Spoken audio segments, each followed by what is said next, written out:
It's your brother Ricky. I know it's been a while since I made me a video, but it's been a crazy I say month and some change, not for just me, but a lot of members in the faithful remnant. It's been a wild few weeks for us, but I tell you what, that's why it's very important to continue to contact Pt.1 daily. Even if he's not responding to you back daily, contact him, because he's going to eventually get back to you, and trust me, he will answer every question that you have, every problem that you have. Excuse me.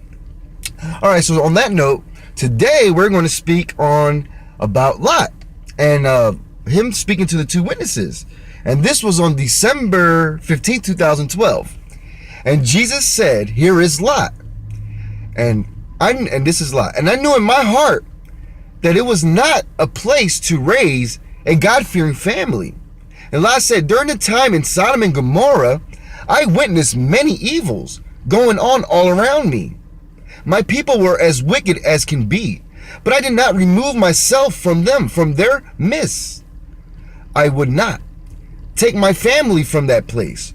When prompted many times to do so, I knew in my heart that it was not the place to raise a family, a God-fearing family, that is." Let me turn the AC, it's getting a little hot in here. Whew. Okay. "But Sodom and Gomorrah was filled with much wealth, as they had the greenest pastures the greenest pastures which to gaze my sheep. But immoral acts were committed openly all around the city.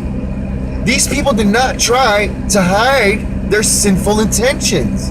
Men were with men and women with women. There were no heterosexuals except for my wife and myself.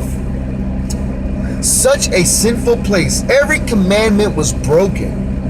For such an evil and pervasiveness of sin was all around, I became desensitized to the wickedness, and my interior life started to change.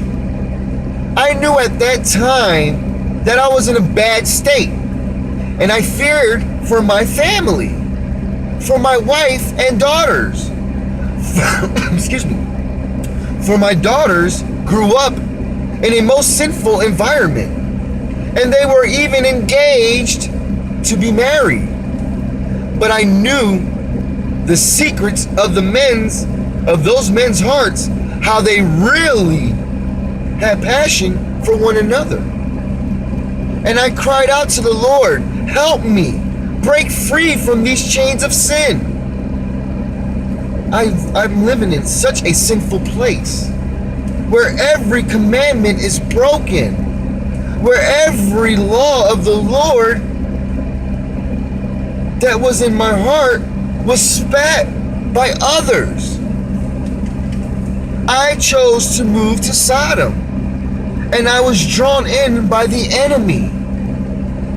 For I had heard of the God that Abraham worshiped, and he taught me of his ways when I was young, very young. He would teach me to fear the Lord and tell me the stories of his journeys to him. I soaked it all up. But as I grew older, I began to become independent of my uncle, and I began to work for myself and became very wealthy with much sheep. So much did I have apart from my uncle that I was given a choice of lands to take for my own.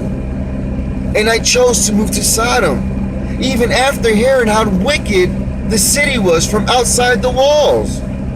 I was drawn in by the enemy, but I did not have the foresight nor the vision that I have now of what the choice would cost me in the end. My heart was kindled with the fire of truth, so I cried out to the Lord, calling him the God of Abraham, my uncle, asking for deliverance.